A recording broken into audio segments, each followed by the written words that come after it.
धरती से चांद की दूरी लगभग 3,84,400 किलोमीटर है। पृथ्वी से चांद तक पहुंचने में सबसे कम समय 4 दिन अमेरिका को लगा है। वहीं अगर हम चंद्रयान के रास्ते से चांद पर जाते हैं तो लगभग 40 दिन का समय लगेगा। अगर यह मानकर चले कि हम अमेरिकी स्पेसक्राफ्ट में बैठकर चांद पर जा रहे हैं तो हमें वहां पहुंचने में 4 दिन का समय लगेगा। 4 दिन बाद हम चांद की जमीन पर होंगे। चांद की जमीन पर उतरने के बाद जो हमें सबसे पहले दिखेगा वो है चांद की जमीन। आपको चांद की जमीन उबड़ खाबड़ नजर आएगी। चांद की जमीन पर हर तरफ आपको बड़े बड़े गड्ढे दिखाई देंगे। जब आप चांद की जमीन पर खड़े होकर ऊपर की ओर देखेंगे तो आपको हमारा खूबसूरत ग्रह पृथ्वी नजर आएगा, जिसमें आपको पृथ्वी साफ साफ अपने अक्ष पर घूर्णन करती हुई नजर आएगी, लेकिन आसमान में हमेशा उसकी स्थिरता बनाए रखेगी। अर्थात चांद पर खड़े होकर पृथ्वी को कई वर्षों से अगर हम निहारते रहे तो वह अपनी जगह से टस से मस नहीं होगी। चांद का गुरुत्वाकर्षण पृथ्वी के मुकाबले 6 गुना कम है, यानी चांद की जमीन पर जाने के बाद हमारा वजन 6 गुना कम हो जाएगा। यदि पृथ्वी पर आपका वजन 60 किलो है तो चांद की सरफेस पर आपका वजन केवल 10 किलो ही रह जाएगा। यानी चांद की जमीन पर उतरने के बाद आप अपने आप को काफी हल्का महसूस कर रहे होंगे। आप इधर उधर आसानी से उछल पाएंगे।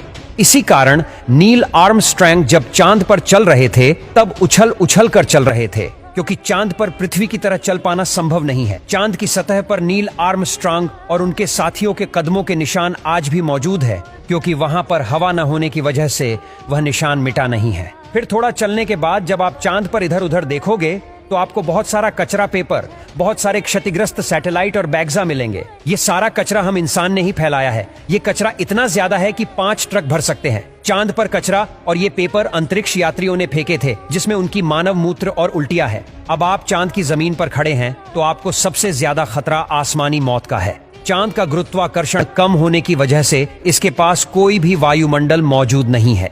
वायुमंडल की नामौजूदगी के कारण वहां पर रहने वालों के लिए उल्का पिंड से मरने का खतरा लगातार बना रहता है। यानी आप चांद पर खड़े हैं और पता नहीं कब एक बड़ा पत्थर आसमान से गिरकर आएगा और आपकी मौत वहीं पर हो जाएगी।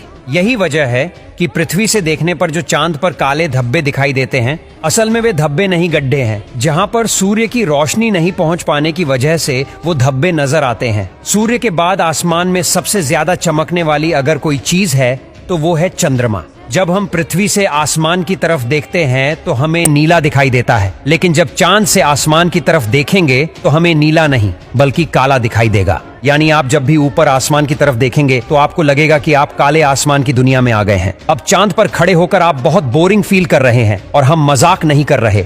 अमेरिकी अंतरिक्ष एजेंसी नासा ने वर्ल्ड रिकॉर्ड में अपना नाम दर्ज करवाते हुए चांद पर वाईफाई की सुविधा उपलब्ध करा दी है, जो कि 3 MBPS तक इंटरनेट स्पीड देता है। यानी आप आराम से चांद पर इंटरनेट चलाकर अपना एंटरटेनमेंट कर सकते हैं। अब आपका मन कर रहा है इंटरनेट तो बहुत हुआ, अब चांद से मैं पृथ्वी पर अपने घर फोन करके बात करता हूँ। आपने फोन मिलाया, फोन लग भी गया, लेकिन ये क्या आप बोल रहे हैं? लेकिन आपकी आवाज मुंह से बाहर नहीं आ रही है। जी हाँ, ये सच है। चांद पर आप कितना भी जोर से चिल्ला लें, आपकी आवाज मुंह से बाहर नहीं आएगी। धरती पर वायु की हमेशा हर जगह उपस्थिति रहती है, लेकिन चंद्रमा का अपना कोई वायुमंडल नहीं है, इसलिए वहां पर ध्वनि तरंगों का संचरण सामान्य रूप से संभव नहीं है। यदि आप चंद्रमा पर किसी को पुकार कर बुलाना चाहेंगे तो उस तक आपकी आवाज नहीं पहुंच पाएगी।